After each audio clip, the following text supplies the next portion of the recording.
Did you know you could predict type 2 diabetes 5 to 10 years in advance with one simple test?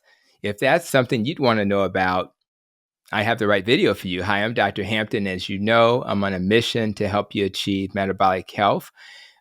Today, I am with Vernon Masongson, and he is the founder of Transparent Health and Fitness, where they embrace the power of science to deliver undeniable results in reclaiming your metabolic health and, of course, reversing type 2 diabetes. Today, I've asked Vernon to join me to share the good news. I think it's great news, actually, that you can predict diabetes in advance with one simple test. So, Vernon, I think you know what test I'm talking about. Share with my audience the test you would recommend they get.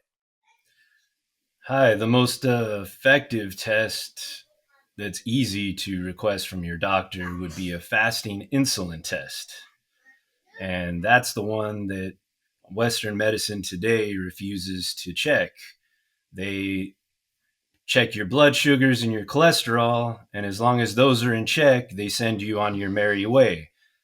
But what they forget to realize is that insulin resistance is what is steadily creeping up throughout the years. And it usually takes upwards of 10 to 20 years to get enough an insulin resistance buildup that you become diabetic.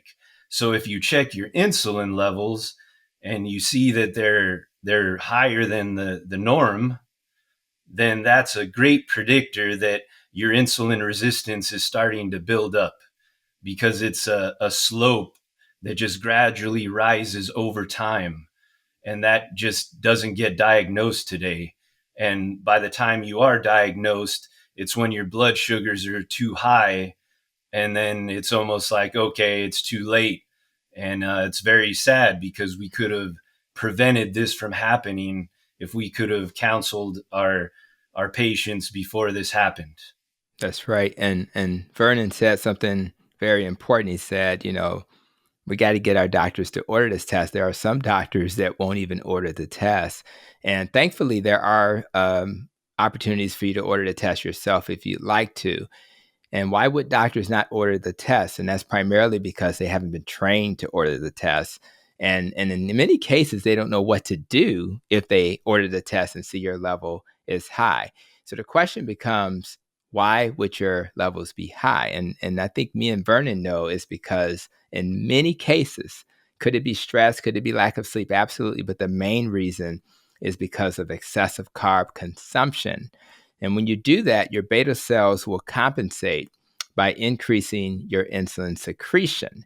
And over time, insulin resistance occurs, as Vernon has suggested, because those islet cells, which produce insulin, are going to start producing too much insulin, leading to something we call in the medical community hyperinsulinemia.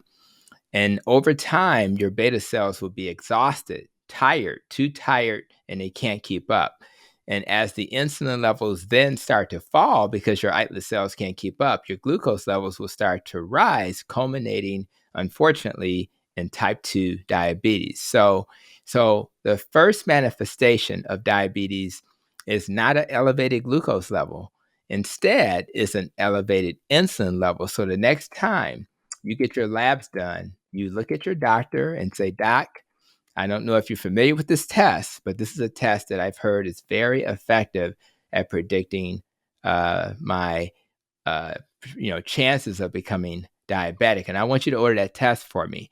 And if you do find that your insulin level is high, and we would love your insulin level to be at least less than 10, hopefully, in the 5 and 6 range.